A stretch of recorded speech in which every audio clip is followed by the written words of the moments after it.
I saw the gayest movie of all time, and I don't know if it's because I'm a dad or if I'm divorced or what's going on. Gayest movie. Stranger Things? No, Strange by the Lake. Well, it's not that gay, but it's gay. Song Sung Blue. Oh. You know about Song Sung Blue? That's gayer than The Lemon Party. That's gayer than Boys. You ever see that? I don't know if I saw Boys. I saw Boys Don't Cry. That's pretty gay. Yeah. But yeah, Boys was about a bunch of dudes at Fire Island really lapping it up. Oh, I saw Boys in the Hood. Domino. What's happening? Not gay. Black Bull. What's up, cuz? Well, I saw Song Sung Blue, which sounds like a offensive Asian accent. Song Sung Blue. Oh, yeah. Song Sung Blue. Song Sung Blue. I like that. Forever in blue jeans.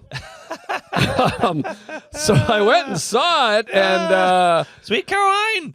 I saw the film. Well, we were gonna go see Marty Supreme, which everyone's saying Oscar buzz, the greatest film of all time. You got to see Marty. My son's name's Marty. This lady smoking a cigarette. You never see people just smoking cigarettes anymore. I like it. It's a good look. I think it's gonna come back. Better than the gay vapes. Hate the vape. Why does everyone have to vape from the side?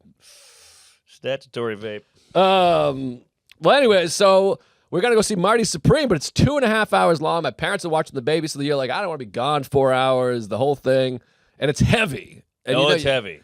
So I went, let's go see Song Sung Blue. I love Neil Diamond. I like Hugh Jackman. I love Kate Hudson. She's cute. And so we said, let's go. It was a 9:30 a.m. film. Yay. I didn't even know you could do that. You go to a lot of these.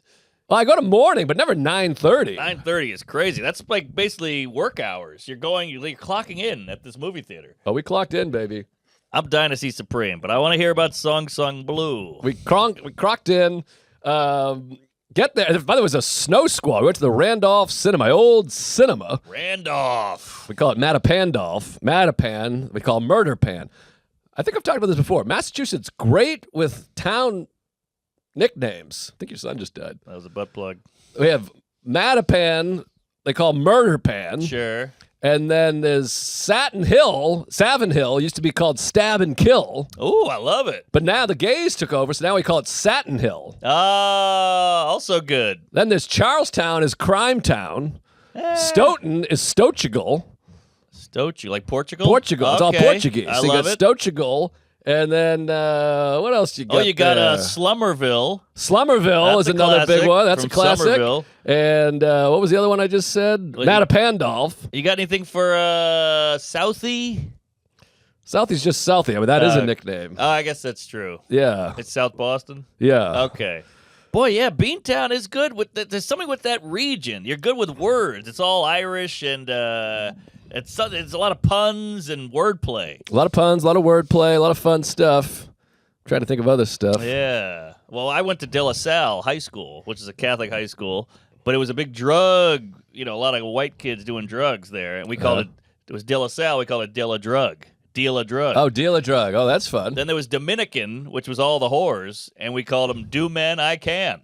Dominican. Oh. So we had a couple of those too. So you guys aren't so good at it, but... they're okay. Do man I can. That's pretty good. That's okay. Do man I can. Dominican. Now, how about the big Boston College, Boston University rivalry? Okay. BC, they chant, sucks to be you. Oh. Sucks to be you. I mean, that's one of the great sports chants of all time. That's big. I remember the seniors got manure, and they wrote seniors are the... Thought that was pretty good. Where'd they put the manure? All over the football field for the senior prank. Seniors are the... in manure. Oh, okay. I like that. By the way, but they put it on their own football field. Well, they were leaving. They're seniors. I see. Senior citizens. I was thinking they put it on the rival. The greatest rivalry prank of all time.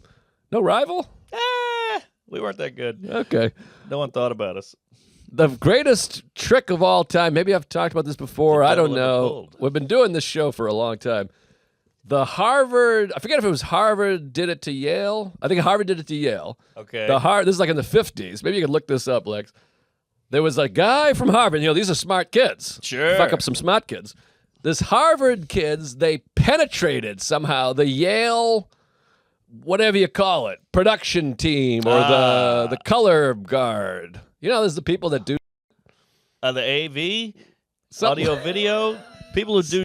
What do you Something say like when you that. see things? Who are you talking about? The newspaper? The people that do the events? Events team. They somehow penetrated the events. Wow. And diabolical. They handed out these cards. You know, sometimes you hold up a square, but if 40,000 people do it, you can make a picture or spell something. Oh, yeah, sure. You know what I'm sure, saying? yeah. You spell out Go Jets. Or Exactly. Yeah. But each person is just holding a white square or a square with a green line through it. Okay. You can't tell what you're holding. Oh, this is big. So they penetrated it. They pretended to be Yale. They had the big Y on their tits. And they gave out these cards. So at halftime, at the big game, Harvard versus Yale, the entire Yale student section held up a square, and it spelled out Yale sucks. Oh, my God. How did they orchestrate that? That is unbelievable. Well, they're Harvard. They made the nuclear bomb and Good Will Hunting. They know what they're doing over there. But that's up there. Yale did it to Harvard. Yale did it to Harvard. Okay. 2004. And it wrote I Harvard thought this was like in the sucks? 40s. 2004. This is before internet and all that. They could really get crazy back then. That's crazy. It's kind of like the Mossad beepers. They had to get beepers into whatever town that was. Where was that? Gaza? I don't know. Jerusalem or Santa Claus. But they had to get them to use beepers, sign up. Cops, 911 or whatever the boobless. And then they had to get comfortable with get familiar with their beeper and then blow it up. Unbelievable. Unbelievable. The Jews and the Harvards, they're good. Well, they're kind of one and the same, are they not? Maybe. I'm Ivy not sure there's League. some Jews there. I think there's some Asians over there. Whatever's going on, yeah, that's Asians. a prank. That's a prank. I mean, to get in, that guy, it's said that guy didn't get any money for that or any fame, whoever did that. Yeah. And I'm saying guy because that's no ladies thinking about that. No. That's a dude. But that guy should be put on a pedestal, a mountain, plaque. a statue, a plaque. A bust. Thank you. I'm busting. How crazy that your nanny just listens to this for 2 hours, and then you got to go up there and be like, so, how's he doing? She's a Patreon member. She's a fan. She's on board. Well, so anyways, we went to see Song Sung Blue, and I mean, we just thought this will be light and fun and some music I like. I'll tell you, that Edward Scissorhands, he'll making me cry. Fucking Song Sung Blue. Hugh Jackman was tremendous. Kate Hudson is just the love of my life. Sure. I would at my wife's mouth just to get a peek at her naked. I'm a Goldie Hawn man. I love Goldie, too. Her mom, Ed Kurt Russell's nothing to sneeze at. Oh, I'd sneeze the opposite direction. That's how much I like him. But it was funny, too, because I was sitting there and I had this spiritual gay thought. I was sitting in the same cinema 25 years earlier and fell in love with Kate Hudson during Almost Famous. Oh, wow. I've been watching Almost Famous by myself, same cinema, going, I love this woman. Who's this woman? I'm in love with this woman. And here she is 25 years later playing this old coos. You're a golden gay. I'm a golden gay. And Golden Gay Bridge. I thought it was a hell of a picture. I love the tunage. I love the thing. I guess I just talked about this in the Patreon, I realized. But, they'll get it twice. But anyways, that's a fun goddamn film. And everyone's going to write, you're a you piece of shit. You call yourself a cinephile. You never heard of this thing. By the way, I've never called myself a cinephile in my life. And, yeah, the government calls me that. But Sure, registered. So anyways, highly recommend. All right, it's a feel-good movie. It's a feel-good. There's some program, some recovery, some spirituality, some laughs. It's silly. It's fun. The tunes are great. Well, you think comedians are f***ed up and all drug-addled and bad childhood and all that. These guys that go out there and then they do Van Halen cover band or Neil Diamond, Elvis, those are the most f***ed up, weirdo, crazy people. Like, you ever see that movie? What was that movie with Rourke? Was it Rourke? Crazy Heart. No, Crazy Heart. That's not Rourke. Russell?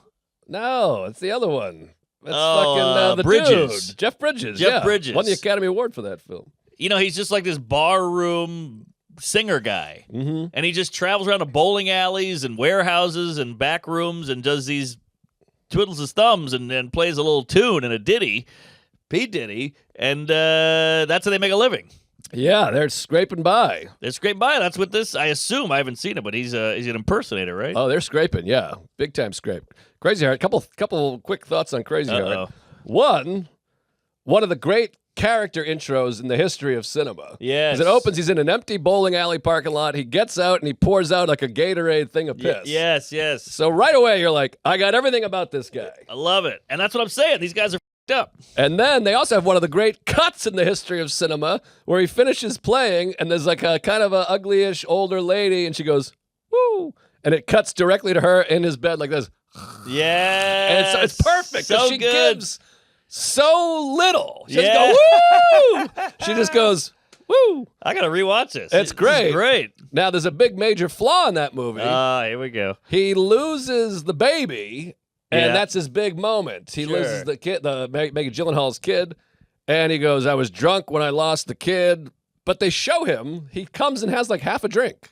He gets to the bar, he orders one drink, he has 2 sips of it, then he loses the kid, and they're like, I was drunk. Maybe he was drinking before? I guess, but he didn't seem drunk before. He was just at the thing. They don't show him. I'm like, why not depict him drunk? Right. Such a weird thing to me. Show him get drunk with the kid. Well, it's a big Cuddy movie. I mean, it's Cuddy Sark. They do the woo to bed. I suppose. They do like half a drink to drunk. That's how the shots are done. But they show him walk away. There's no cut. They just show him walk away. And then he's like, so that's my one problem, but he's amazing. Great film. Won the Academy Award. I love that movie, and I love music.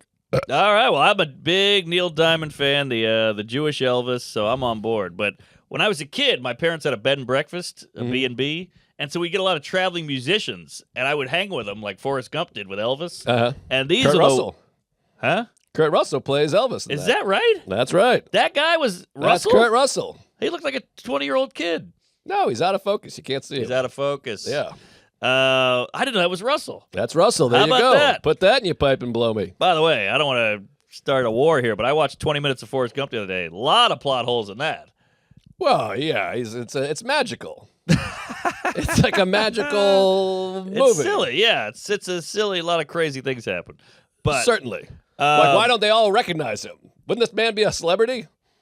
Of course, yeah. He's a college football All-American Vietnam War hero. Meets the president, ping pong. Met the president. He's the greatest ping pong player of all time, and he owns the biggest business. Wouldn't they be like, oh yeah, I know who you are? He's retarded supreme. He's like Steve Jobs sitting there. Right. He's done everything. He's a Renaissance queen. Yeah.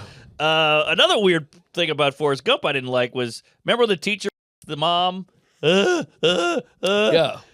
That was a weird choice in the script because the dad goes, your mom's she really cares about your schooling, boy. And he goes, That was very antagonistic. That is not consistent with the rest of his personality. He was very like, hey, you just f***ed my mom. I'm going to mock you. I'm going to make fun of you. He's never done that in the whole rest of the movie. But is he mocking him or is he just impersonating him? Either way, it felt a little... I think he was hip to what was going on there. It just felt a little meaner than Gump was the whole other part of the movie. Right. Well, it's the only time someone's his mother real hard. That's true. Not a great thing to witness or hear as a child. Trust me. I know. I think I've heard my mom getting railed. I've heard, seen, and filmed. Oh, wow. Yeah. Well, she heard everything. Puts that to Selick. I sent it to Chuck. I'm still waiting on the edit. But, yeah. All right. So what? We went off on a tangent there. Anyway, Crazy Heart. I saw Song Sung Blue, and it was fun. That was it. Nothing, I mean, I didn't think it was going to go that long, but no, that was great. I had a great time at the cinema and good fun. I love music.